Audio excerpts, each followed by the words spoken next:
Je suis VC analyste au Hub de la Caisse d'épargne Rhône-Alpes. Pour quelqu'un qui veut se lancer en VC, qui rêve de ce job-là, c'est quoi ton day-to-day? Mon boulot est autant d'être VC analyste que d'être operating partner, autant la partie investissement que accompagnement. Si tu veux que je t'accompagne bien, il va falloir que tu me montres ce qu'il y a sous le capot. On en voit souvent des startups qui lèvent 1 million et qui en fait au bout de 6 mois ou 1 an n'ont plus rien du tout dans les caisses. On peut pas demander des entrepreneurs qui soient résilients, plein de convictions, et de leur dire maintenant tu m'écoutes et tu fais tout ce que je te dis de faire. C'est totalement antinomique. Est-ce que tu as en mémoire un pitch excellent? Il y a des pitchs qui m'ont bluffé, j'en ai un en tête. À la fin, je lui ai dit je comprends pas ce que tu me racontes, pourquoi personne n'a pensé à faire ça en fait. Quand tu découvres une nouvelle startup, qu'est-ce que tu vas regarder? Première chose, je dirais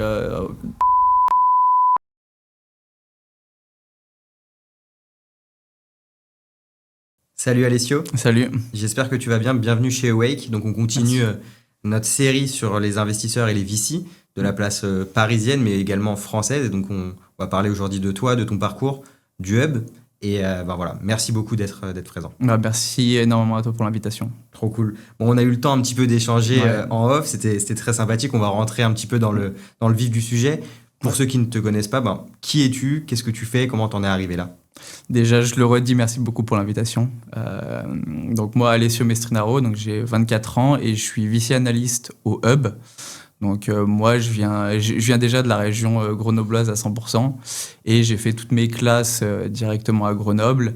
Je savais pas trop quoi faire en sortant des études, donc je me suis orienté sur un diplôme qui était assez généraliste, qui s'appelle DCG, pour ceux qui connaissent. C'est en gros une licence de compta en 3 ans, et c'était en fait une formation qui alliait donc finance, forcément une partie comptable, fiscalité, droit des sociétés, droit pénal, droit civil, etc. Donc une formation assez complète, mais il y avait quand même en fait une grosse composante compta qui forcément était inéluctable.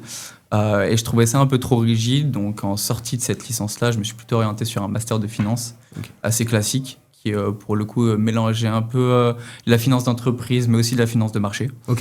Et en sortie de ce master, j'ai décidé de m'orienter sur un stage en fait assez classique en banque, mais dans un service que pas beaucoup de monde connaît, qui est l'agence innovation, qui a pour but en fait de faire effet de levier sur les levées de fonds dilutifs.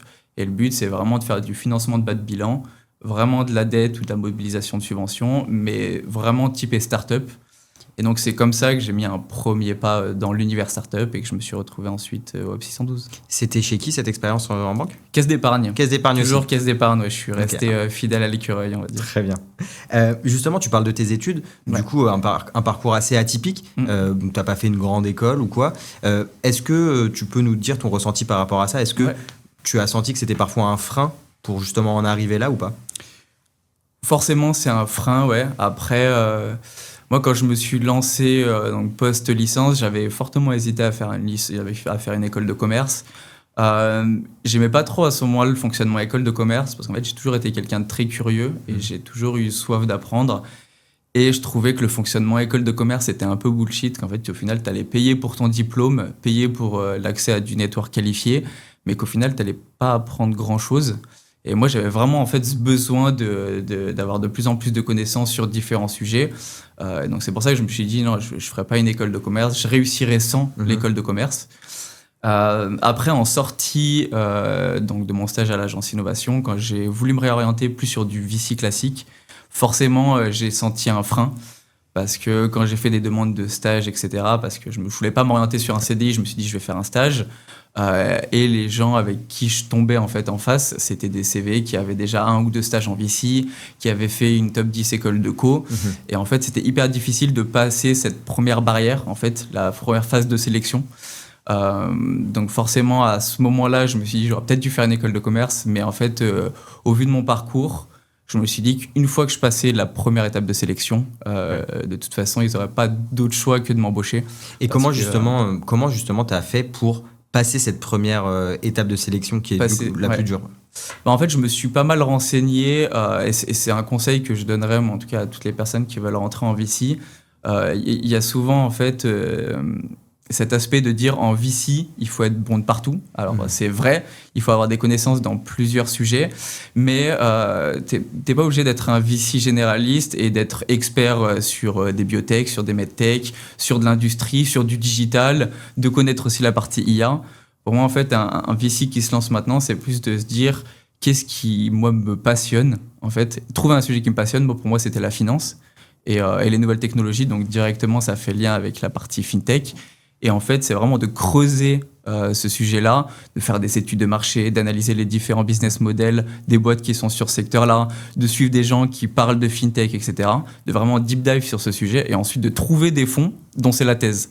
Et ça sera toujours plus facile, en fait, de se vendre et de dire, moi, je suis passionné par la fintech, voici ce que j'ai fait, lancer une série de podcasts sur la finance, etc. En fait, c'est toutes ces petites expériences-là qui permettent ensuite de passer la première étape. Et ensuite, après, ça a beaucoup de valeur, c'est ce que tu dis. C'est vrai qu'aujourd'hui, et même dans les études en général, et de mon expérience personnelle aussi, on a trop tendance à être très généraliste et à vouloir faire beaucoup de choses. Exactement. Et en fait, au final, on fait un petit peu de tout, mais on fait vraiment rien totalement. Exactement. Donc, c'est un bon conseil qu'on donne à tous ceux, notamment qui nous envoient des CV, puisque nous aussi, on recrute. Forcément. C'est vrai qu'il y a beaucoup de concurrence, donc c'est important de se différencier avec ce genre de choses. Il y a aussi un autre moyen de se différencier, c'est avec les stages, notamment à l'étranger. Toi, tu as fait un stage en Australie, il me semble. Qu'est-ce que ça t'a apporté? Qu'est-ce que tu as fait? Et surtout, comment tu as fait pour trouver un stage à l'étranger? Comment j'ai fait la chance, on va dire. Non, en fait, en sortie de licence, j'avais fait que des stages en comptabilité, seulement sur la région grenobloise. Et en arrivant en master, je me suis retrouvé en fait avec des gens qui avaient fait des licences dans des IAE, dans des prépas, etc. et qui avaient tous une expérience à l'étranger. Et je me suis dit, moi, il me manque vraiment ça. En tout cas, il me manque vraiment cette partie, même en fait pour s'approprier une autre culture, etc., découvrir d'autres façons, d'autres modes de fonctionnement. Donc, je me suis dit, il faut absolument que je fasse une expérience à l'étranger. Et je m'étais lancé sur l'Australie, un peu avant que ça soit la mode de tous les jeunes qui partent en Australie. Mais donc, je me suis mis ça en tête et j'ai dû envoyer, je pense, plus de 300-400 CV. J'ai eu une réponse d'un petit cabinet comptable en fait qui faisait autant la partie comptable que gestion de trésorerie. Donc c'était vraiment un plus de pas être seulement sur la partie comptable et ça m'a vraiment beaucoup apporté parce qu'en fait je suis arrivé là-bas. La première chose qu'on m'a dit c'est est-ce que tu sais faire des déclarations fiscales, des déclarations sociales, est-ce que tu gères en fait ce logiciel comptable? Et en fait on croit que c'est pareil mais non, en fait il y a des règles fiscales qui sont totalement différentes. Donc moi en arrivant c'était en fait apprendre une nouvelle façon de fonctionner. Et s'acculturer aussi à la langue, parce que forcément, c'est des pays anglo-saxons. Donc, Et justement, l'anglais par rapport à ça, aujourd'hui, un VC analyste qui ne parle pas anglais, c'est vraiment un no-go? C'est un gros frein, je dirais. Nous, typiquement, on est un fonds plutôt early stage. Donc, généralement, on fait plutôt des deals de place, même si après, du coup, forcément, nos deals vont partir à l'étranger. Mais on fait plutôt des deals de place, donc on a plutôt l'habitude de pratiquer le français. Mais j'ai fait énormément de réunions en anglais. Donc, ne pas savoir s'exprimer en anglais et ne pas comprendre l'anglais, forcément, c'est un gros frein. Parce qu'il y a énormément de ressources aussi qui sont accessibles sur Internet, qui sont seulement en anglais. Donc, c'est vraiment un atout à avoir et je pense qu'il faut vraiment pratiquer pour ça. Ouais, c'est sûr. Concernant justement l'écosystème VC et l'innovation en général, tu disais tout à l'heure que tu es passionné de nouvelles technologies et de finance. Voilà, qu'est-ce qui t'a amené à aller vers ça? Quand tu dis que tu aimes les nouvelles technologies, c'est-à-dire? Ok.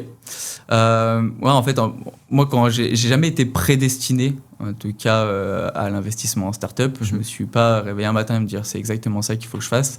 Moi, j'ai été passionné par la finance. C'est une anecdote assez drôle, mais je crois que c'était en 2013-2014. Mon père, il m'avait emmené voir le film The Big Short.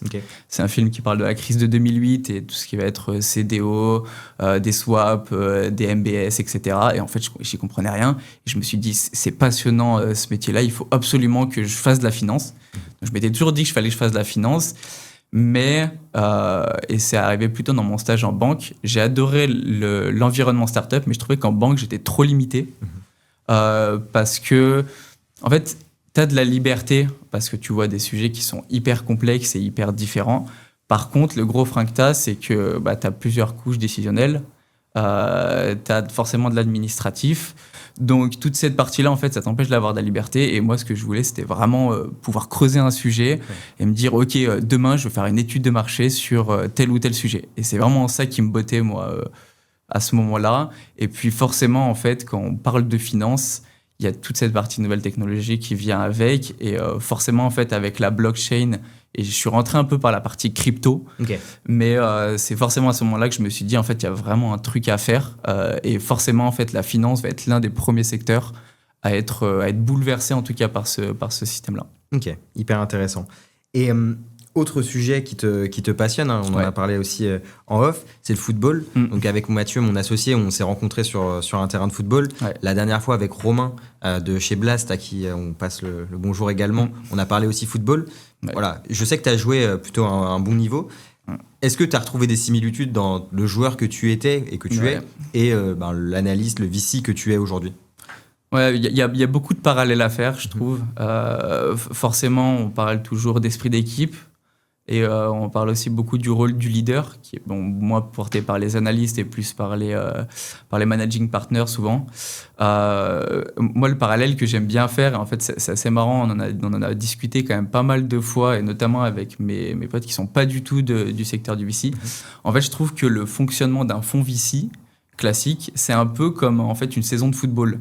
C'est-à-dire qu'un fonds, il va commencer sa saison, il va avoir une vingtaine de matchs. Dans le cas d'un fonds, c'est une vingtaine d'investissements à faire. Et en fait, le parallèle qu'il y a à faire, c'est que tout se joue pas sur un match. Donc, c'est pas parce que tu as raté un match, c'est pas parce que tu as raté un deal, que tu as raté une occasion. C'est vraiment le cas de le dire pour le coup. C'est pas parce que tu as raté une occasion que forcément toute ta saison est ratée. Et du coup, on s'est amusé à faire aussi beaucoup de parallèles sur du coup, quel club de foot et quel fonds. Tu vois, on parle de Sequoia qui est un peu plus le Real. On peut faire le lien aussi, j'aime beaucoup ce lien-là, c'est YC qui pourrait être apparenté à la Masia. Oui. C'est vraiment une industrie pour faire sortir des jeunes talents. Donc, je trouve que c'est un parallèle intéressant et forcément, après, il y a cet esprit de compétition qui revient forcément dans le foot. T'aimes gagner des matchs et forcément ça se retrouve en VC parce que t'es en compétition tout le temps avec d'autres personnes. Et justement en tant que VC, il y a des fois des deals que tu vois où tu te dis non, celui-là c'est le mien, je veux absolument qu'on y soit. Ouais, et c'est aussi pour moi ce que devrait être un bon analyste, c'est se forger une conviction. Je veux dire, nous on a un comité d'investissement qui est composé de corpos, qui est composé d'invest, qui est composé d'entrepreneurs. Si tu arrives pour défendre un dossier et que toi-même, tu n'es pas sûr que tu as envie de faire ce dossier-là, il y a 99% de chances que tu n'y ailles pas. Oui. Donc, c'est vraiment, en fait, il faut vraiment avoir une grosse conviction. Et ouais, forcément, après, tu fais des rencontres où tu te dis, ces fondateurs-là, j'ai vraiment envie de faire cette aventure-là avec eux. Parce que c'est vraiment une aventure. Toi, en tant que VC analyste, t'es le représentant justement du fondateur. Tu vas le rencontrer, tu vas comprendre son dossier et ensuite c'est toi qui vas aller le défendre. Donc si toi, comme tu dis, t'as pas de conviction, c'est sûr que le gars vous allez jamais y aller. Exactement. Après, nous, on a un système en fait où on fait toujours pitcher les entrepreneurs devant notre comité d'invest parce que c'est hyper difficile de se faire une idée sur un deal quand on n'a pas rencontré les fondateurs clairement. Donc nous, on aime bien ce mode de fonctionnement-là. Mais oui, après, il y a toujours 20 minutes de débat où forcément on va poser des questions un peu taillantes sur certains points et si à ce moment-là t'as pas la conviction, ça passera jamais. Je rebondis là-dessus parce que ça m'intéresse et c'est un message que je fais passer aux startups aussi. Nous, on est souvent vus comme des gens qui font passer le dossier au-dessus de la pile et les gens dans leur imaginaire ils se disent ok Awake ils vont nous passer le dossier directement aux partners, mais en fait c'est pas forcément les partners qui vont prendre la décision au début, c'est quand même l'analyste qui va tout au long du deal être là et c'est ça qui est important de comprendre pour un fondateur. C'est ça, on est vraiment les représentants, ouais. Hyper intéressant. Merci pour cette première partie d'introduction. On va passer maintenant sur la partie Hub 612. Donc, Hub 612, c'est quoi ? On est un accélérateur et un investisseur de la Caisse d'épargne Rhône-Alpes. Et notre but, c'est vraiment d'accompagner et d'investir des boîtes plutôt early stage, donc pré-seed, seed, sur des thématiques plutôt fintech, insurtech, SaaS B2B, et tout ce qui va tourner aussi autour du Web3, blockchain, IA, cybersécurité, etc. Très digital. Très digital, ouais. Est-ce qu'il y a une raison derrière cela ? En fait, à l'origine, donc nous, on a été créé par la Caisse d'épargne Rhône-Alpes, qui fait partie du groupe BPCE. Et l'idée, c'était vraiment de se dire, on fait émerger en fait une structure qui permettra d'accompagner des projets innovants. Parce que forcément, on en a parlé un peu tout à l'heure, mais les grands groupes et surtout les banques, c'est vraiment des structures où il y a plusieurs couches décisionnelles. Et c'est pas en fait à cet endroit-là que va émerger l'innovation. Donc c'était l'idée en fait de vraiment séparer cette partie-là Et donc, on était spécialisé forcément en fintech, insurtech, etc., tout ce qui pouvait intéresser la caisse d'épargne pour faire émerger l'innovation. Mais on s'est ensuite un peu exporté parce qu'en fait, c'est une thèse qui est très, très restreinte quand même, fintech, insurtech. Et on a une vraie en fait, spécialité sur le SaaS B2B. Ok. Parce qu'en fait, même les fintech, insurtech, souvent, sont aussi des SaaS. Donc, en fait, on s'est exporté un peu tout sur cette partie-là pour faire plus généralement du digital. Ok. Le fait d'avoir la caisse d'épargne justement derrière, est-ce qu'il y a cette volonté ensuite donc, d'avoir une startup dans laquelle on investit qui va ensuite intégrer l'écosystème caisse d'épargne ou BPCE? Ouais. C'est le goal ultime, je pense. Et ça fait longtemps qu'on le fait et on le retrouve forcément un peu dans l'écosystème actuel avec le programme, par exemple, Je choisis la French Tech, qui a pour but de faire bosser les startups avec les grands groupes. Nous, ça fait un bon bout de temps en fait, on favorise ces liens-là parce que forcément, en fait, les banques ont beau être des structures avec plusieurs couches décisionnelles, c'est aussi des accélérateurs, mine de rien. Et avoir en fait un accès à un groupe comme BPCE qui a plusieurs filiales, Natixis, Banque du Léman, Exarch, etc., c'est un vrai atout pour les startups. Et c'est un vrai moyen en fait de tester. Parce qu'en fait, souvent le problème, et c'est ce qui fait qu'il y a peu d'adéquation entre startups et grands groupes, c'est que les startups, c'est des logiciels, nous on accompagne du logiciel, et ça touche au système d'information de la banque, qui est un milkshake entre énormément de couches. Milkshake, c'est politiquement correct. Exactement, ouais, c'est exactement pour ça que j'ai dit ça. Donc en fait, nous, on essaye vraiment de favoriser ça et de les acclimater en tout cas à ce que va demander un grand groupe en termes d'exigence. Donc c'est vraiment en fait ce qu'on pousse à faire. Je trouve que c'est un très bon exercice pour ensuite aller chercher d'autres grands groupes, d'autres banques. Mais c'est un vrai atout en tout cas pour nous d'avoir la Serra à nos côtés. J'imagine. Et au-delà d'investir, d'accélérer, est-ce que vous proposez d'autres choses? On peut imaginer bêtement que, vu qu'il y a la caisse d'épargne derrière, on va peut-être pouvoir faire un crédit plus facilement. Est-ce qu'il y a ce genre de synergies qui peuvent être créées? Forcément, on a énormément de liens. Surtout qu'en fait, moi, j'ai bossé aussi à la caisse d'épargne. Donc, j'ai aussi pas mal de connexions dans différents services. Nous, notre but, c'est vraiment, en fait, à chaque fois qu'on trouve une startup, c'est de se dire, OK, à quel service, en tout cas, à quel interlocuteur on peut les envoyer pour que le dossier il aille le plus vite possible. Mais forcément, on a des accès avec la banque privée, on a des accès avec les banques de l'innovation, pas que caisse d'épargne, de toute la place. Mais forcément, on a des accès privilégiés, donc ça permet aussi à nos startups d'accéder plus facilement aux produits de la banque. Ok. Du coup, si je comprends bien, vous avez un seul LP, donc c'est la caisse d'épargne. Exactement, ouais. On a un seul LP, donc un seul investisseur dans notre fonds. Du coup, forcément, les décideurs finaux vont rester la caisse d'épargne, mais on essaye un peu d'avoir un fonctionnement hybride, de se dire, OK, on est un CVC avant tout, mais par contre, on a un fonctionnement de fonds d'investissement, et c'est aussi pour ça qu'on pousse à avoir des organes comme le comité d'investissement qui, justement, en fait, permettent de sortir un peu seulement de la boucle corpo, et de se dire on fait vraiment en fait des deals avec des gens qui aussi savent le faire et qui ont un œil expert en tout cas pour nous accompagner. Donc dans l'état d'esprit, c'est un fonds evergreen. Exactement, ouais, c'est ça, exactement. Ok. Au quotidien, ton job, il ressemble à quoi? Pour quelqu'un qui veut se lancer en VC et qui est un peu, qui rêve de ce job-là, c'est quoi ton day-to-day?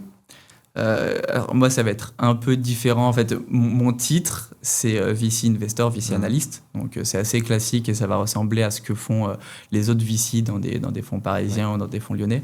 Mais nous, en fait, on a la chance, je dirais, d'avoir autant la partie investissement qu'accompagnement. Donc, en fait, je dirais que mon boulot est autant d'être VC Analyst que d'être Operating Partner. Okay. Sur la partie VC Analyst, ça va constituer, en fait, à partir du sourcing du deal, sourcer des nouvelles boîtes, trouver en fait les prochaines trends sur le marché et se dire ok, il faut qu'on ait des boîtes qui aillent vers cette direction-là, sourcer les deals, les accompagner aussi pendant un certain temps, faire toute la partie due diligence et après toute la partie juridique aussi, une négo de pacte d'associés, toutes les clauses qu'il peut y avoir. Et ensuite, dernière étape, c'est suivi des participations, forcément. Une fois qu'on a investi, il y a aussi tout ce pan-là qui n'est pas à oublier. Donc ça, c'est vraiment sur la partie VC Analyst. Okay. Et après, il y a aussi toute la partie operating de notre ADN accompagnateur. Et la partie operating, c'est de l'accompagnement day-to-day, en fait. Nous, on a une quarantaine de startups qu'on accompagne actuellement. Et ça va être des tâches qui vont être hyper variées. Il n'y a aucun jour qui se ressemble. Il y a un jour, je vais faire de l'aide au pitch deck Parce qu'il y a un fondateur qui va aller pitcher devant un business angel le lendemain. Il va me dire, est-ce que mon pitch il est bien? Est-ce que je dois enlever des slides? Est-ce que ces slides-là sont assez compréhensibles? Donc, ça va être accompagnement au pitch deck, accompagnement à faire un vrai business plan. Quelle est ma strat aussi de financement et comment derrière, en fait, après la levée de fonds, j'oriente toutes mes dépenses pour ne pas burner tout mon cash directement. Donc c'est hyper varié. Après, forcément, et ça revient en fait sur la question de se dire quelles compétences il faut pour être un VC. Ouais. Pour moi, il faut être curieux. C'est même pas une compétence, en fait, c'est une qualité. Il faut être curieux parce que forcément, tu vas devoir avoir du marketing, tu vas devoir avoir du sales, tu vas devoir avoir du customer success, du produit, moi que j'avais jamais fait avant. Ouais. Donc forcément, c'est hyper large et il faut arriver à se former un peu sur toutes ces différentes Ouais, tu vas aller toucher à tout, mettre les mains dedans, on va Exactement, dire, ouais. et aider. Ok. C'est hyper formateur, du coup, j'imagine, en Ouais. première expérience comme ça. C'est une Ouais. ouverture d'esprit qui est assez folle. Mm. Et justement, cette partie accompagnement, moi, je trouve qu'elle est hyper clé, et on en parlait aussi tout à l'heure. Ouais. C'est important, parce que c'est vrai qu'on voit souvent un VC comme une machine à cash, voilà, qui va mettre de l'argent un petit peu partout, Ouais. et en espérant qu'il y ait un ou deux deals qui fonctionnent. Exactement. Vous, du coup, de ce que je ressens, c'est qu'il n'y a pas cette mentalité, c'est de se dire, on va investir, mais en fait, derrière, on t'accompagne, justement, comme tu disais, Ouais. pour pas brûler ton cash, parce qu'on en voit souvent des startups qui lèvent 500, 1 million, Ouais. et qui, en fait, au bout de 6 mois ou un an, n'ont plus rien du tout dans les Exactement. caisses. Donc vous, c'est là aussi vous intervenez. C'est là, et je dirais même notre principale qualité. Tu vois, il y a souvent la question qui revient, est-ce que accompagner et investir, ça fait la différence? Est-ce que l'accompagnement fait vraiment une différence? Et je pense vraiment que oui, dans le sens où il y a deux parties en fait à différencier. Il y a la partie avant investissement. Nous, on a un peu un mode de fonctionnement qui est un peu plus compliqué que les autres fonds, où on aime toujours bien en fait d'abord accompagner la boîte avant d'investir. Donc c'est pour ça en fait on va jamais. Souvent en fait les fondateurs viennent nous voir, on les accompagne pendant 2-3 mois. C'est à ce moment-là aussi qu'on commence à les jauger, à les accompagner sur les points de vigilance qu'on a identifiés. Et ensuite, s'il y a vraiment un fit entre nous et l'entrepreneur et entre le projet, c'est à ce moment-là qu'on va intervenir. Ok. Donc déjà là, il y a une première plus-value, parce que, même pas que pour nous en fait, mais aussi pour les autres fonds. Parce que se dire, j'interviens à côté d'une structure qui en fait a accompagné pendant 3 mois la boîte, donc qui a fait une due diligence hyper précise sur tous les points, qui les a accompagnés sur les points de vigilance, c'est en fait un signal de confiance. Et en fait, tu étais même à l'intérieur presque Exactement. du projet, donc Exactement, tu ouais. sais comment ça fonctionne vraiment. Exactement. En fait, on casse un peu cette distance qu'il y a entre... quand on pitch un VC, on se dit toujours je vais apparaître sous le meilleur jour. Donc il y a certaines choses qu'on se dit on va pas trop le dire. Quand on est accompagnateur, c'est différent parce qu'en fait, si tu veux que je t'accompagne bien, il va falloir que tu montres en fait ce qu'il y a sous le capot. C'est ça. Il va falloir que tu montres forcément tes points de vigilance. Donc ça, c'est vraiment une forte partie où, avant investissement, on a vraiment une plus-value à apporter.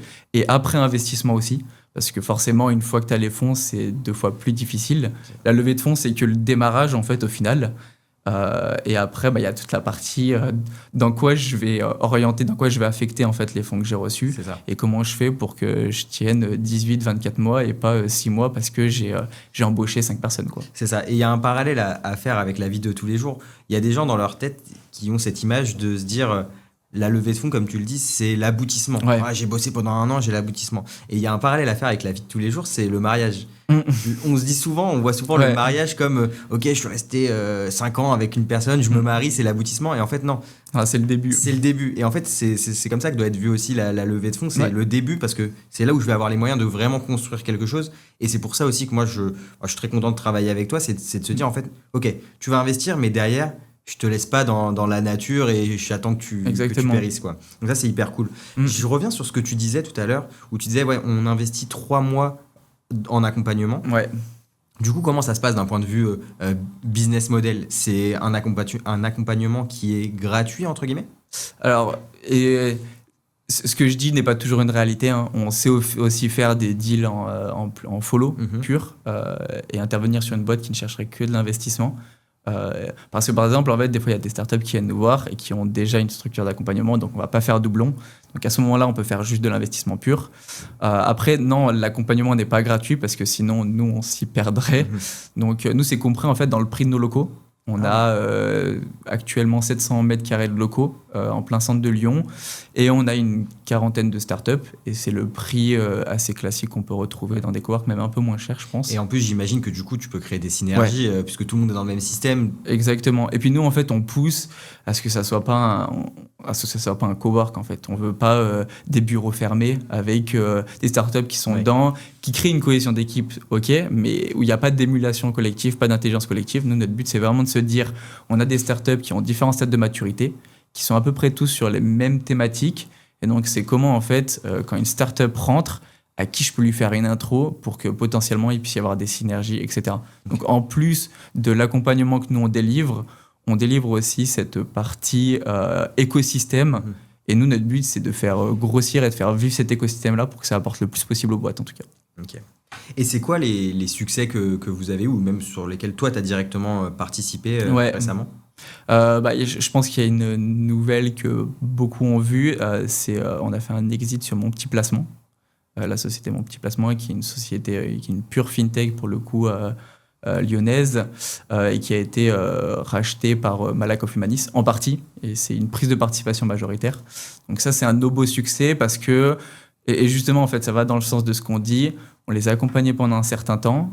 On a investi dedans à plusieurs reprises. Et ensuite, la société a pris ses locaux en propre quand ils n'avaient plus la capacité d'être au hub.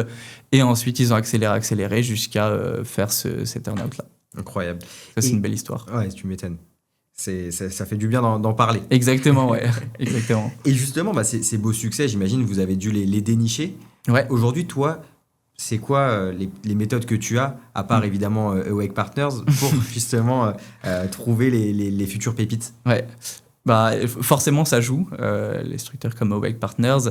Après, je mentirais si je disais que mon boulot en sourcing, c'était de passer une journée à faire du scrapping sur Crunchbase, sur différentes plateformes comme ça. Nous, en fait, comme on est plutôt sur du pré-seed seed, et qu'on intervient souvent à des moments où il n'y a pas eu la levée de fonds, on n'a pas de données quantitatives, donc on ne peut pas en fait se permettre de se baser uniquement sur ces sites-là. Donc nous, notre méthode un peu pour faire du sourcing, et de toute façon c'est la méthode qui marche le mieux depuis le début, c'est vraiment en fait l'écosystème. Nous, on a la chance d'avoir un écosystème à Lyon qui est un peu plus restreint que l'écosystème parisien, mais qui fait qu'en fait, du coup, il y a énormément de deals qui émergent de cet écosystème-là. Et nous, les meilleurs dossiers qu'on reçoit, c'est des dossiers qu'on échange en fait entre différentes structures, pas que les VC. Hein. Oui. Il y a les sociétés d'accélération de transfert de techno, il y a la French Tech qui nous amène énormément de dossiers aussi. C'est ces mises en relation qualifiées, en fait, au final, qui sont les meilleures. Après, je passe forcément du temps à parler avec des styles startups sur LinkedIn parce que ça fait partie du métier et parce que c'est les prochains entrepreneurs. Mais les meilleurs deals qu'on a eu, en tout cas, c'était sur des reconversions pro qui nous ont été amenés de dire tiens, ce fondateur-là, il faut que tu le rencontres, il essaye de lancer un projet là-dedans. Ouais, c'est ça. Et c'est à ce moment-là, en tout cas, qu'on arrive à délivrer le plus de valeur.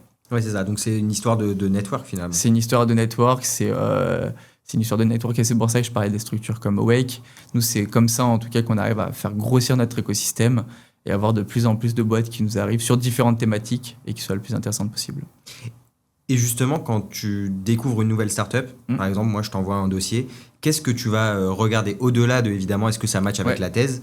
Qu'est-ce que tu vas regarder, les 3 choses que tu vas regarder très rapidement et que tu vas essayer de screener ? Ok. Première chose, je dirais, en fait, beaucoup de monde en parle, mais forcément, ça revient toujours, c'est l'équipe.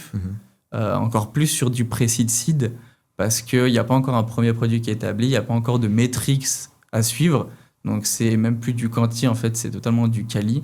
Et l'équipe fondatrice joue un gros rôle, en fait, dans cette partie-là. Et moi, ce que je regarde vraiment, en fait, c'est vraiment quelle est la personnalité du fondateur. Okay. Tu vois, je te parlais, en fait, on a un entrepreneur qui est venu, qui avait 10 ans d'expérience dans du trading dans une grande banque. Il est venu, il connaissait vraiment le monde de la start-up et donc ça faisait 2 ans. Là maintenant, je pense que c'est la personne la plus renseignée que j'ai vue sur les sujets de fintech, sur les sujets VC. C'est un mec que tu vas pouvoir retrouver à 3h du mat sur des forums américains en train de parler d'intelligence artificielle avec des fondateurs de start-up. C'est vraiment des gens curieux et qui s'imprègnent en fait de l'écosystème. Ouais, quelqu'un de passionné et qui va pas se limiter à son domaine d'expertise particulièrement. Exactement, ouais. Est-ce que le fait parfois qu'il y ait quelqu'un qui lance sa première startup, est-ce que ça c'est quelque chose qui peut être un point vraiment bloquant pour toi? Bah, typiquement, là, c'était pas du tout un frein. Ok. Et c'est aussi notre rôle en tant qu'accélérateur et accompagnateur, c'est de l'orienter sur les erreurs récurrentes en fait, que tous les fondateurs font et que lui ne doit pas faire en tant que primo-entrepreneur, même si en fonction des profils, on n'a pas toujours les mêmes choses à apporter. Donc non, moi je dirais que c'est pas du tout un frein, même encore plus, je dirais que des fois c'est peut-être une force, parce qu'il y a un peu cette naïveté-là en fait qui revient. Et justement, tu parlais des erreurs à ne pas faire. Si tu as une erreur qu'un primo-entrepreneur ne doit pas faire? Bah, j'en parlais, et puis on en parlait tout à l'heure aussi sur la partie post-levée de fonds, c'est de se dire, OK, maintenant on a du cash, on va dépenser. Justement, en fait, à partir du moment où on a du cash, c'est vraiment en fait à partir de ce moment-là qu'il faut être structuré. Et c'est pour ça aussi, en fait, c'est ça la force des accélérateurs, c'est de structurer avant la levée de fonds.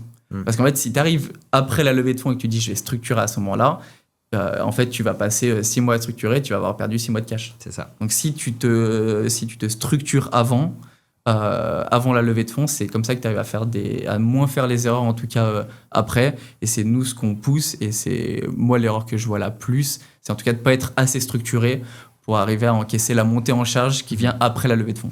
Donc, si je résume, quelqu'un qui veut lever des fonds aujourd'hui, il a tout intérêt à, dans son pitch deck, par exemple, vraiment dédier presque une slide à vraiment qu'est-ce que je vais faire avec les fonds dès que je les reçois. De toute façon, c'est une slide qui est primordiale et de toute façon, en fait, on lève pas sur une idée, on lève aussi sur un plan. Donc, ce plan-là vient aussi avec un plan de dépenses. Si je viens et que tu me dis je vais financer du BFR, les VC ne financent pas du BFR en fait. Ils financent vraiment des dépenses de développement, que ce soit tech, que ce soit commercial, que ce soit customer success. C'est vraiment des dépenses qui justifient un investissement VC. Sinon, en fait, pourquoi te diluer si c'est pour du BFR? Autant aller voir des structures non dilutives. Exactement. Mais c'est ça qui est intéressant et c'est pour ça qu'on a lancé aussi ce podcast avec des VC. C'est pour comprendre en fait qu'est-ce qu'il y a dans votre tête, qu'est-ce qu'il y a de ce côté, de l'autre côté du siège, parce que nous, on accompagne des fondateurs de startups qui ont des idées reçues, qui ont leur vision des choses. Et en fait, eux ont juste besoin de cash pour atteindre leur prochain objectif. Mais exactement. Être de l'autre côté, ça doit être aussi hyper intéressant et de comprendre, en fait, mais quel est l'objectif d'un VC? Quel est l'objectif d'un VC? Le but des fonds d'investissement, c'est avant tout de faire de la rentabilité. Donc, d'investir dans des startups qui, derrière, pourront se revendre beaucoup plus cher que la valeur à laquelle ils sont entrés. Donc, c'est avant tout le but d'un VC. Et je dirais que... après, c'est plus personnellement. Pour moi, un VC n'est pas que là pour faire de la rentabilité. C'est aussi là pour faire émerger l'innovation. Et donc, il y a un enjeu aussi social et sociétal d'accompagner ces structures-là. C'est pour ça que c'est intéressant, en fait, pas seulement la partie VC, mais la partie avoir aussi une casquette accompagnateur. Parce que ça te force en fait à avoir cet enjeu-là en tête et d'avoir pas seulement l'objectif de rentabilité, parce que sinon en fait il y a plein de deals forcément qu'on laisserait passer parce qu'il y aurait des red flags dès le début. Alors que nous justement en fait on se dit notre job, cette société-là elle a le potentiel de faire une belle boîte, autant l'accompagner sur les points de vigilance et en faire une belle boîte, plutôt que de la laisser passer et de se dire elle n'est pas VC backable en gros. Ouais, c'est ça. Ok, hyper clair. Et autre chose, donc c'est aussi important pour les fondateurs de start-up de montrer justement ce potentiel de rentabilité. Moi, je vois souvent des dossiers, ok, il y a des super idées, mais voilà, ils viennent et en fait, ok, mais si j'investis, combien je vais gagner? Quelle est la suite? Et donc ça, c'est important aussi, je pense, pour les fondateurs et les futurs fondateurs de comprendre ça. Ouais, exactement. Il y a toujours pensé à la stratégie d'exit. Parce qu'en fait tu vends une histoire mais quelle est la suite? Les VC, même si on a un enjeu sociétal, on n'est pas non plus là pour faire du caritatif. Je caricature bien évidemment, mais on n'est pas là pour faire du caritatif, donc forcément il y a cet enjeu là qu'on doit garder en tête. Donc Up 612, vous êtes un acteur donc, de la région lyonnaise. Qu'est-ce que ça fait d'être dans cette région et d'être peut-être aussi loin de Paris? Est-ce que c'est un frein? Comment est l'écosystème aujourd'hui? Donc il y a Lyon, je sais qu'il y a Grenoble également. Ouais. En fait, on parle beaucoup de la région lyonnaise, de la région Auvergne-Rhône-Alpes dans son ensemble. Après, ce qu'il faut vraiment comprendre, c'est que chaque endroit de la région a un peu ses spécificités, mais l'ensemble, en fait, fait quand même un écosystème qui est hyper dynamique. Tu vois, sur la région grenobloise, c'est une région qui va être très active sur les sujets deep tech. Il y a le CEA, le CNRS qui sont énormément actifs, donc on retrouve énormément de spin-off en fait de ces structures-là qui émergent des laboratoires. Ils sont aussi très actifs parce qu'il y a ST Microélectronique, il y a Soitech, donc il y a énormément aussi d'activités sur les microprocesseurs, sur les semi-conducteurs, etc. Énormément de belles startups. Et aussi sur toute la partie medtech. Oui. Quand Lyon va être plutôt sur la partie digitale, fintech, tu vois, il y a des belles réussites, des Agicap, des Indie, des Carmen. Sur la partie tech, tu peux avoir l'UMAPS. Et il y a aussi tout un pan en fait qui est moins mentionné parce que c'est aussi un peu moins présent pour le moment. C'est la partie biotech. On a eu des très beaux exits sur la partie lyonnaise. Et en tout cas, cette place est très active sur la partie biotech. On a des belles structures d'accompagnement en tout cas. Lyon Biopol, on a M2 Care aussi, qui est très actif, il y a des startups studios qui se lancent. Donc chaque endroit de la région a un peu ses spécificités, ses structures d'accompagnement en propre, et en fait l'ensemble fait un écosystème hyper dynamique qui fait qu'ensuite derrière on est en capacité de faire évoluer nos startups et de les faire passer au next step qui sont Paris et se tourner vers l'international. Parce qu'en fait, quand nous, on a fini de faire un accompagnement, souvent, on les emmène sur des structures plus matures, donc sur des fonds Tier 1 à Paris, sur des fonds internationaux, etc. Donc c'est ça, hein, le cheminement, c'est on commence en région, on fait ses armes, donc pré-seed, seed, et ensuite on va à Paris peut-être pour une plus grosse levée, et ensuite on va au niveau de l'Europe, et après, derrière. Ok. C'est un écosystème qui est aussi plus petit que l'écosystème parisien. J'imagine que du coup, tu as pu te faire pas mal de pods, pas mal de connaissances, créer pas mal de synergies. Ouais. Ça t'aide dans ton travail au quotidien ? Ouais, forcément. Forcément, parce qu'en fait, tu rencontres tous les jours des gens qui ont différentes façons de penser. Après, c'est la même chose sur Paris, donc je dirais pas que c'est différent. Ouais. Mais la vraie force qu'on a sur Lyon et que je retrouve moins à Paris, c'est que comme on est plus concentré, tout le monde se connaît. Et en fait, une fois qu'un deal émerge, on a vraiment en fait une émulation entre les différents acteurs. Moi, quand j'ai un dossier, je vais le faire passer aussi aux différents VC de la place. Et notre idée, c'est vraiment de faire des deals de place avec les structures d'accompagnement et ensuite de faire émerger ces structures-là. Là où à Paris, j'ai le sentiment qu'il y a un peu plus de compétition entre les fonds. Parce que forcément, il y a beaucoup plus de fonds en valeur et en volume. Ouais. Donc forcément, il y a un peu plus de compétition et il y a moins cet esprit, en tout cas, d'entraide et de vouloir en faire en fait une place dynamique. Ouais. Et est-ce que, au-delà de votre région, vous regardez des deals dans d'autres régions, peut-être limitrophes ? Ouais, on regarde. On a fait un deal en Suisse. On a fait un deal en Suisse. On a quelques deals qui sont à cheval entre Paris et Lyon. Après, en fait, nous, vu qu'on a une casquette aussi accompagnateur, c'est toujours plus difficile de faire de l'accompagnement à distance. Ouais. Donc, investir dans des entrepreneurs parisiens qu'on sait qu'on les verra juste pendant le board, bah, du coup, c'est moins notre ADN, en fait. Ouais. On a moins de valeur à délivrer et c'est moins aussi notre scope. Donc oui, on va pouvoir intervenir sur Paris. Après, il faut quand même qu'on ait la capacité d'intervenir sur le dossier et qu'on ait la capacité d'accompagner le fondateur. Et justement, en parlant des fondateurs et que tu accompagnes, est-ce que ces gens-là sont toujours à l'écoute des conseils ? Nous, on est souvent heurtés à ce genre de cas où en fait, tu as un entrepreneur donc, qui a beaucoup d'ambition, etc., et qui ne va pas forcément écouter les conseils. Est-ce que toi, tu as déjà été confronté à ça ? Oui, forcément. Déjà, je pense qu'il y a un premier pan qui est la jeunesse. Oui. Et tu as certaines personnes qui n'ont pas forcément envie d'écouter des gens qui ont moins d'expérience sur leur domaine leur expliquer qu'il y a une erreur récurrente à ne pas faire. Donc forcément, je me suis déjà retrouvé sur des cas comme ça.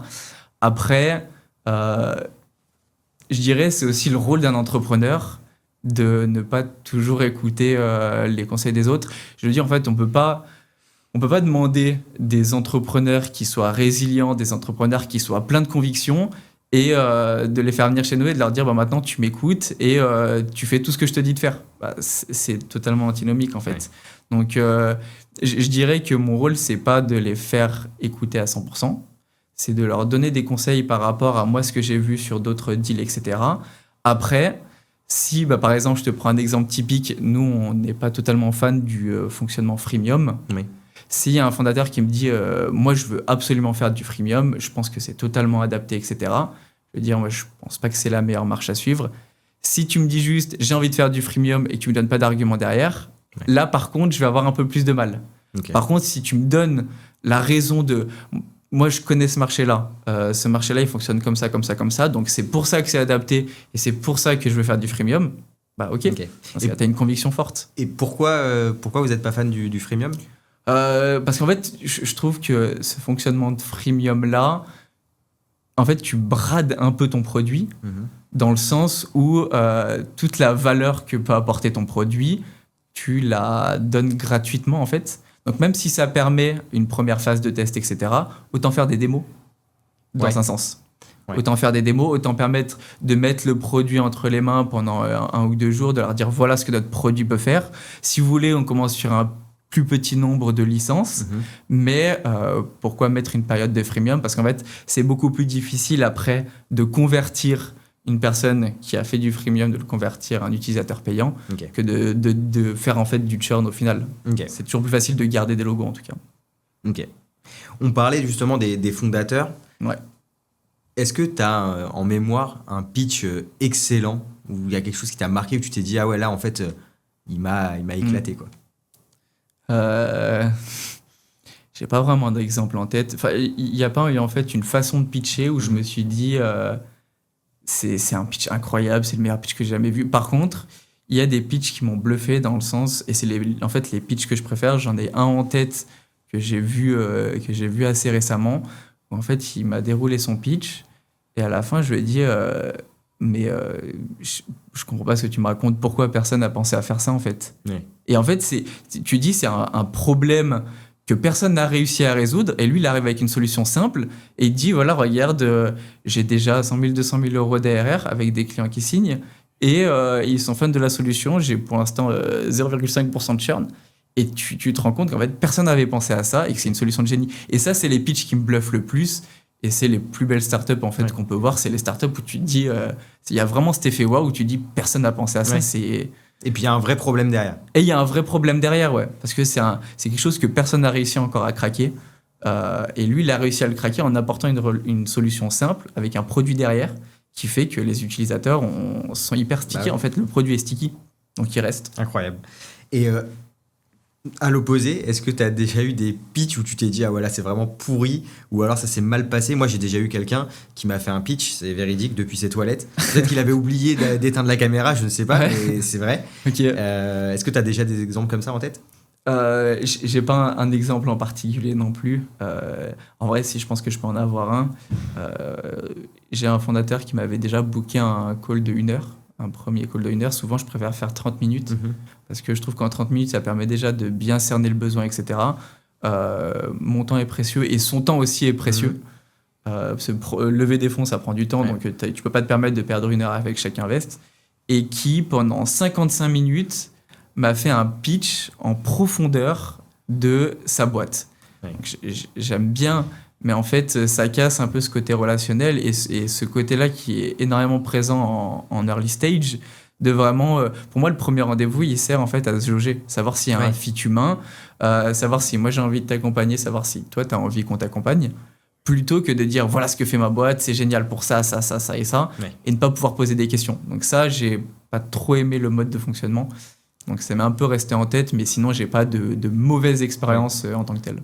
Nous, pour revenir sur ce que tu disais, on préconise des pitch sessions de 45 minutes. Parce qu'en fait, on s'est rendu compte, en faisant des pitch sessions de 30 minutes, qu'il y a toujours déjà au moins 3 minutes de retard. Forcément. En moyenne. Ensuite, le temps de faire un petit tour de table, d'introduire tout le monde, ça fait déjà bien 5 minutes. L'investisseur va se présenter son fonds. Et puis ensuite, tu laisses le fondateur parler. Et en fait, parfois, il n'y a pas le temps pour les questions-réponses. Et donc, en fait, après avoir vraiment poussé le sujet, on se dit que 45 minutes, tu vois, c'est un bon entre-deux. Donc, c'est ce qu'on préconise maintenant. Après, évidemment... Je pense que c'est un bon mode de fonctionnement. Après, moi, j'ai aussi le retour de me dire, si je donne 45 minutes, on va faire la même chose qu'on a fait en 30 minutes, en 45 minutes. J'ai toujours un peu cette peur de me dire, si je mets des calls de 30 minutes, ça force les gens à être hyper concis et à aller vers l'essentiel. Donc, c'est aussi pour ça que je fais ça et c'est aussi pour ça que je me bloque toujours 15 minutes après un rendez-vous pour me dire au moins, Si ça déborde un peu, j'ai pas de souci avec je dois prendre une autre réunion, désolé, je dois raccrocher. Donc je préfère faire ce mode de fonctionnement-là, mettre un créneau de 30 minutes et après de me dire je laisse 5 minutes de spare pour des questions-réponses. Ok, hyper intéressant. Tout à l'heure, tu parlais justement de cette startup que tu as vue et déjà 100K d'ARR, etc. Ouais. Quand tu investis dans des sujets qui sont donc pré-seed, seed, il n'y a pas forcément de traction, il n'y a pas forcément de chiffre d'affaires. Ouais. Et pourtant, on entend tout le temps les VC dire ouais, bon, on attend plus de traction, on attend plus de traction. Okay. C'est quoi la traction en fait ? Pour le faire simple, je dirais que moi, la traction, c'est le moyen de prouver avec des chiffres que ton produit répond à un vrai problème sur le marché. Après, la traction ne veut... Si tu n'as pas de traction, ça ne veut pas forcément dire que ton produit est nul ou quoi. Ça veut potentiellement dire que tu n'as pas encore eu le temps de le mettre dans les mains de ton utilisateur. Nous, on a investi sur des deals où le produit n'était pas encore live. Il y avait eu juste des phases de test et on allait faire des due deals sur ces phases de test. Donc, il n'y avait pas encore de traction, mais on a pu quand même intervenir. Mais c'est quand même important dans le sens où la traction, c'est vraiment l'élément qui te permet de dire « Ok, ce produit-là, il répond vraiment à un pain sur le marché ». Et c'est ce qui te permet de réduire un peu plus l'incertitude. Okay. Donc c'est pour ça que les VC demandent ça, c'est pour se précarer, pour prendre un peu moins de risques. Bien sûr. Dernière question sur le monde des startups qui fait rêver, mais ça fait aussi beaucoup parler. Moi, quand je parle aux gens, que je me présente, que je dis que je travaille dans cet écosystème et que je parle à des gens, des patrons de PME par exemple, ils me disent toujours, souvent... en fait, les startups, c'est du bullshit. Vous levez des millions, mais derrière, vous faites rien. On finance du vent. 95% des startups, elles meurent dans les 2 ans, etc. Est-ce que toi, tu es confronté à ça et c'est quoi ton opinion là-dessus ? Forcément que je suis confronté à ça, parce que j'ai pas grandi dans un écosystème startup. Donc, quand j'explique ce que je fais à mes potes ou à mes parents ou même justement à d'autres fondateurs, mais plus de PME matures, forcément, j'ai ces retours-là. Après... je pense qu'on oublie trop souvent en fait que c'est l'innovation, forcément c'est un risque. En fait, on peut pas se dire on fait de l'innovation et ça va réussir. Donc à partir de ce moment-là, forcément il va y avoir un taux d'échec. Donc déjà ça c'est assuré. Après, je pense qu'il faut vraiment se dire qu'en fait l'innovation vient de ces petites structures-là. Parce que j'en parlais tout à l'heure, mais l'innovation ne viendra pas des grands groupes. C'est des structures avec trop de couches décisionnelles, donc ça ne pousse pas en fait à l'agilité. Donc l'innovation ne vient pas de ces grands groupes-là, ça vient de ces petites structures-là. Et c'est aussi pour ça que nous, on trouve que les structures comme le Hub apportent beaucoup, en fait, apportent énormément. Parce qu'en fait, cette partie accompagnement-là, c'est ce qui te permet...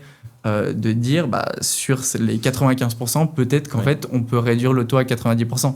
C'est pas une faute de produit, c'est simplement une faute d'erreur. Et donc voilà, donc, j'ai ces retours-là. Moi, j'essaye de pousser forcément dans le sens de dire l'innovation, c'est ces petites structures-là et de dire notre rôle, c'est de réduire le taux d'échec en tout cas. Est-ce qu'on n'innove pas trop ? On n'essaie pas trop d'innover justement tout le temps ? Après, ça, c'est plus une question de nature humaine, je dirais, plutôt qu'une question business, forcément. Et puis après, en fait, si on regarde sur l'entièreté de l'humanité, on a toujours essayé d'innover de plus en plus.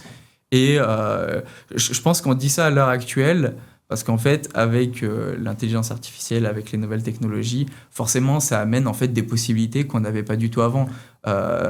On voit des startups en fait, qui font des états de l'art complets sur un sujet maintenant en 2 ou 3 heures, ce qui avant était fait en 6 mois. Donc forcément, on se dit il y a de plus en plus d'innovation, mais c'est facilité aussi parce que on a eu tout un processus qui nous a amené vers ces innovations-là. Très clair. Merci beaucoup pour toutes ces réponses. On va passer à notre petite séquence vrai-faux. On t'a préparé des questions. Tu peux donner des arguments ou juste me répondre vrai ou faux, comme tu le sens. Ok. Un incubateur, c'est un peu comme un centre de formation d'entrepreneurs. Faux. Pourquoi ?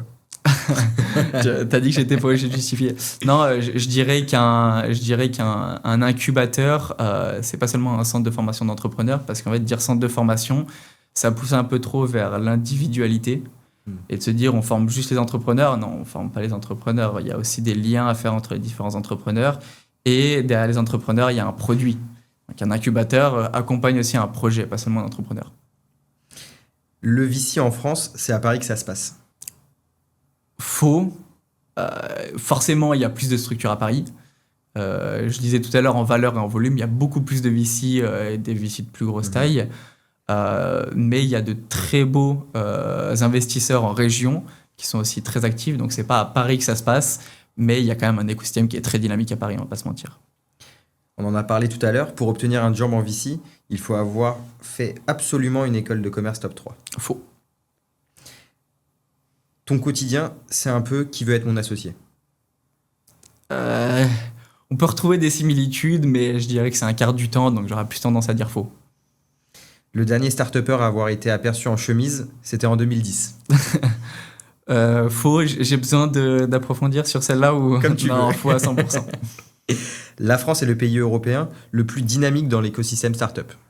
Alors j'aurais dit vrai, si on change un petit mot, dire la France est l'un des pays les plus dynamiques en Europe sur l'écosystème startup, parce que je pense qu'on doit être 2 ou 3e, derrière un peu Londres et l'Allemagne.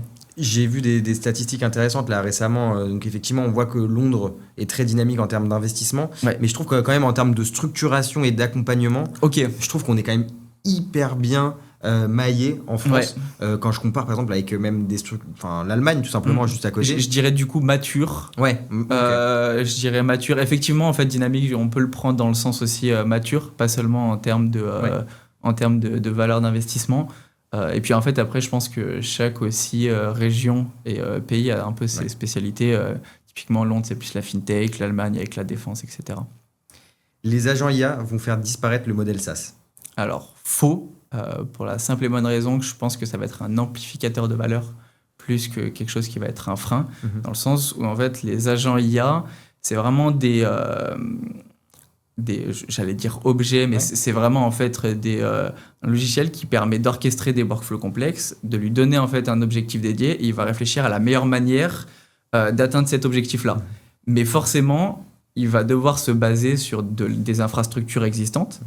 Donc des logiciels, typiquement en fait, on pourra pas se passer, je pense, de structures comme des stablecoins, comme des trucs comme ça, etc. Donc toutes les plateformes qui vont avoir des infrastructures dédiées, elles vont pas disparaître. Par contre, elles vont devoir s'adapter dans le sens où il va y avoir un changement en fait de business model. Ces structures-là, elles vont devoir être plus orientées sur un pay as you go, sur plus de l'usage que sur un abonnement simple, pour couvrir justement les coûts de requête. Forcément, c'est ça que ça va changer. Et puis aussi sur toute la partie front-end, je pense qu'en fait, ça a un peu vocation à s'amenuire, dans le sens où ce qui va vraiment compter, ça va vraiment être le back-end. Donc, ça va faire disparaître un pan des modèles SaaS qui était vraiment basé sur plus du front-end que du back-end. Mais ça ne fera pas disparaître les produits qui ont une vraie valeur ajoutée, en tout cas. Ça va le faire évoluer, finalement. C'est ça, vraiment évoluer, pour le coup. Je sais que tu es passionné de Web3.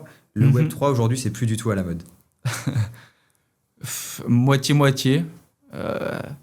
Oui, c'est plus à la mode comme c'était en 2020-2021. Par contre, ça revient à la mode dans le sens où je pense qu'en fait, on a laissé passer la vague de hype.